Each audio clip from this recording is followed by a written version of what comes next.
इस वीडियो में हम नाउन से मुतालिक एक मश्क करेंगे। चलिए मिलकर पढ़ते हैं कि हमें क्या करना है। Change the following words into nouns, fill in the blanks with nouns. तो हमने इन दिए गए अल्फाज को पहले नाउन्स में तब्दील करना है और इनकी मदद से नीचे दिए गए जुमलों को मुकम्मल करना है। तो ये दिए गए अल्फाज या तो वर्ब्स की फॉर्म में है या फिर एडजेक्टिव्स की फॉर्म में है, जैसे कि लफ्ज सेव यानी बचाओ। ये क्या है? ये है एक एक्शन वर्ड। जैसा कि हम कह सकते हैं प्लीज सेव द वाटर, यानी बराए मेहरबानी पानी को बचाइए। तो सेव है एक वर्ब।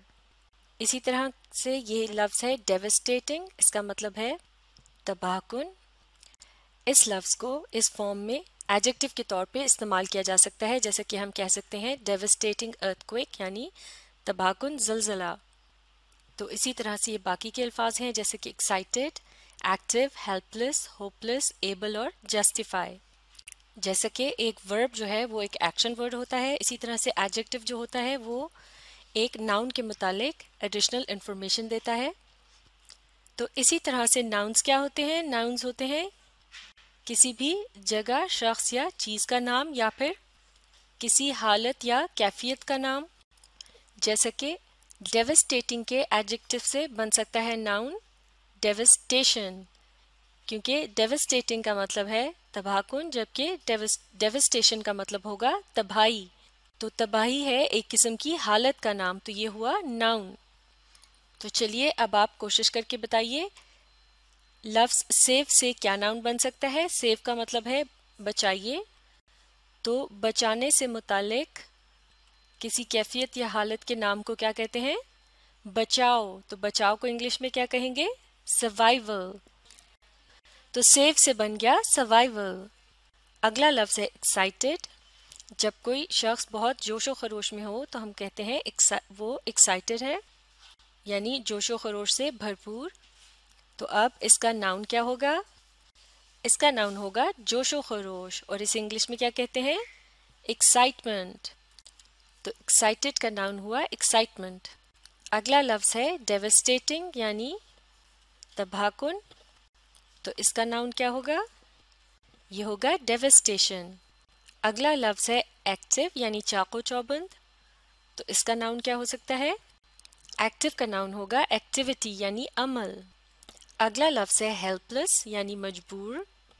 जैसे कि हम कह सकते हैं अ हेल्पलेस मैन, यानी एक मजबूर आदमी। तो ये एक एडजेक्टिव के तौर पे इस्तेमाल किया जाता है। अब हमने इसे नाउन में तब्दील करना है, तो इसका नाउन होगा मजबूरी, और उसे इंग्लिश में कहते हैं हेल्पलेसनेस।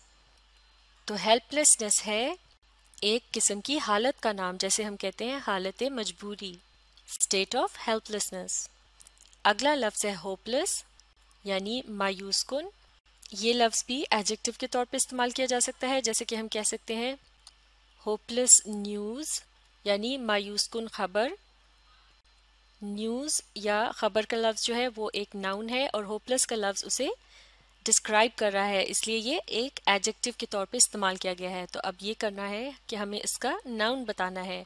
होपलेस का नाउन होगा होपलेस यानी मायूस कुन, तो इसका नाउन होगा मायूसी, और इसे इंग्लिश में कहते हैं होपलेसनेस। अगला लफ्ज है एबल यानी काबिल। जैसे कि हम कह सकते हैं एन एबल स्टूडेंट, यानी एक काबिल तालिब इल्म। तो यहाँ भी ये एडजेक्टिव के तौर पे इस्तेमाल किया जा रहा है। अब इसे नाउन में तब्दील करना है, तो एबल यानी काबिल, इसका नाउन क्या होगा? काबिल का नाउन होगा काबिलियत, जो कि एक क्वालिटी या सलाहियत का नाम है, और इसे इंग्लिश में क्या कहेंगे? एबिलिटी। बिल्कुल ठीक। तो अगला लफ्ज है जस्टिफाई यानी जवाब पेश कीजिए या फिर वजाहत कीजिए। जैसे कि हम कह सकते हैं प्लीज जस्टिफाई योर आंसर, यानी बराए मेहरबानी आपने जो जवाब दिया है उसका जवाब बताइए या फिर अपने जवाब की वजाहत कीजिए। तो यहाँ जस्टिफाई का लफ्ज जो है वो एक अमल के तौर पर यानी वर्ब के तौर पर इस्तेमाल किया गया है। तो अब इसका नाउन क्या होगा? जस्टिफाई यानी जवाब पेश कीजिए या फिर वजाहत कीजिए। तो इसका नाउन होगा जवाब या फिर वजाहत, और इसे इंग्लिश में कहते हैं जस्टिफिकेशन। अब हम इन अल्फाज को इन जुमलों में इस्तेमाल कर सकते हैं, तो चलिए मिलकर जुमलों को पढ़ते हैं। Number 1, doctors are concerned with blank of the patients. तो इस जुमले में ये कहा जा रहा है कि डॉक्टर्स मरीजों के बचाव के लिए फिक्रमंद रहते हैं या होते हैं। या फिर इसका तर्जुमा यूं भी किया जा सकता है कि डॉक्टर्स का ताल्लुक मरीजों के बचाव से होता है, लेकिन इस जुमले में बचाव का लफ्ज़ मिसिंग है। तो इन दिए गए अल्फाज में से वो कौन सा नाउन है जो कि यहाँ इस्तेमाल हो सकता है? बिल्कुल ठीक, ये होगा लफ्ज़ सर्वाइवल यानी बचाव। अब अगला जुमला, in a state of blank she cried loudly. तो इस जुमले में ये कहा जा रहा है कि हालत मजबूरी में वो ज़ोर से चिल्लाई, लेकिन मजबूरी का लफ्ज़ इस जुमले में मिसिंग है। दिए गए अल्फाज में से हम कौन सा लफ्ज़ इस्तेमाल कर सकते हैं? In a state of helplessness she cried loudly. Next, floods often cause large scale blank, यानी सैलाब अक्सर बड़े पैमाने पर तबाही लाते हैं। तो तबाही के लिए इंग्लिश में क्या लफ्ज़ इस्तेमाल किया जाता है? ये होगा devastation. Floods often cause large scale devastation. Next, positive blank will keep you healthy, यानी मुस्बत कामकाज आपको सेहतमंद रखते हैं। तो पॉजिटिव के बाद क्या आना चाहिए लफ्ज़? बिल्कुल ठीक, ये होगा activity. Positive activity will keep you healthy. Next, her blank was quite obvious, यानी उसका जोशो खरोश खासा नुमाया था। तो जोशो खरोश के लिए क्या लफ्ज़ इस्तेमाल होगा? ये होगा excitement. Her excitement was quite obvious. Next, she was in a state of blank, यानी वो हालत मायूसी में थी या फिर उसकी हालत मायूस कुन थी। तो मायूस कुन के लिए क्या लफ्ज़ इस्तेमाल होता है इंग्लिश में? माफ़ कीजिएगा, स्टेट ऑफ यानी हालत मायूसी। तो मायूसी के लिए अब हमने बताना है इंग्लिश में क्या लफ्ज़ इस्तेमाल होता है। ये होगा hopelessness. She was in a state of hopelessness. Next, she has the blank required for the job, यानी उसमें वो काबिलियत है जो कि जॉब के लिए दरकार है। तो काबिलियत को इंग्लिश में क्या कहते हैं?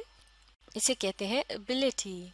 She has the ability required for the job. अब आखिरी जुमला, have you any blank of this act, यानी क्या आपके पास इस अमल का कोई जवाज़ है या फिर क्या आप इस अमल की कोई वजाहत पेश कर सकते हैं।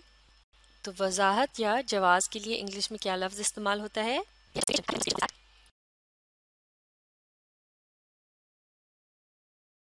बिल्कुल ठीक। तो इस तरह से ये मश्क मुकम्मल हो गई है। अब आप इस वीडियो को रीप्ले कीजिए और इसके साथ साथ पढ़ने और समझने की कोशिश जारी रखिए। इस मश्क को अगर आप लिखकर प्रैक्टिस करें तो आप इससे और भी ज़्यादा मुस्तफ़ीद हो सकते हैं।